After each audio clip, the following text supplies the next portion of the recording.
About 50 people rallied outside the Oregon State Capitol today, demanding lawmakers pass a bill that would give farm workers the right to receive overtime pay. Fox 12's Connor McCarthy joins us live from Salem to break down what's in this bill. Connor? Well, Pete, House Bill 4002 just recently passed through the House Committee on Business and Labor and is currently on its way to the Revenue Committee. Now, both Democrats and Republicans are at odds on whether or not to give farm workers, many of them migrant workers, overtime pay. But the people at today's rally say that overtime pay is long overdue in an industry that demands so much of them and returns so little.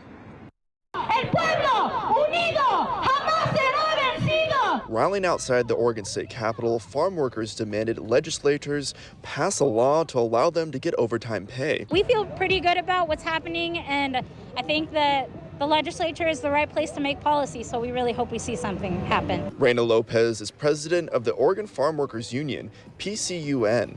Being a daughter of farm workers, she says she knows the struggle they go through to make ends meet. I didn't see my parents a lot growing up because they were working so much, and it really did have an impact on our family today. House Bill 4002 would negate an exemption from the 1938 Fair Labor Standards Act that doesn't allow farm workers to get overtime. It was really intentional in terms of what Congress passed years ago to perpetuate a kind of a racist economic industry around agriculture using slave labor. State Representative Andrea Salinas co-authored the bill. She and other lawmakers wrote a plan to phase in overtime pay over 5 years. Starting in 2023, farm workers would get overtime after reaching 55 hours of work per week.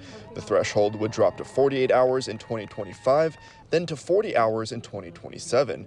There would also be tax credits for farms to help cover the cost. We're hoping with the combination of those two things, and we know there's always cost shifts whenever you change labor laws. There are always cost shifts to business, but we're hoping that will give the growers some time to figure out where their cost shifts will take place, and hopefully this will help to keep them solvent. Republicans, on the other hand, are still concerned about the rise in cost. This bill, I would say, is being driven by a very determined special interest group that doesn't want to consider alternatives. State Representative Shelley Bossart Davis says the caucus proposed an amendment to allow flexibility in work hours during peak harvest season. They also want the standard work week to be increased to 50 hours and exclude livestock workers from getting overtime pay. Even though that didn't pass in committee, Davis says they'll continue to push for it. There are many people, stakeholders, both sides at the table every single day. And I will say that we've been at the table for 12 months. And there's a large group of stakeholders, including farmers, including all the people that would be impacted that have put in the time to say this is what this means on our farm.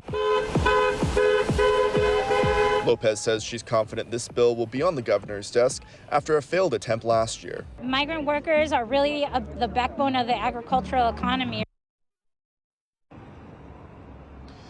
And Pete and Camilla, Washington and California both have similar laws on the books. Starting this year, Washington is doing a yearly phased-in approach, but in California, they're starting that overtime threshold at 40 hours right off the bat. Live in Salem, Connor McCarthy, Fox 12 Oregon.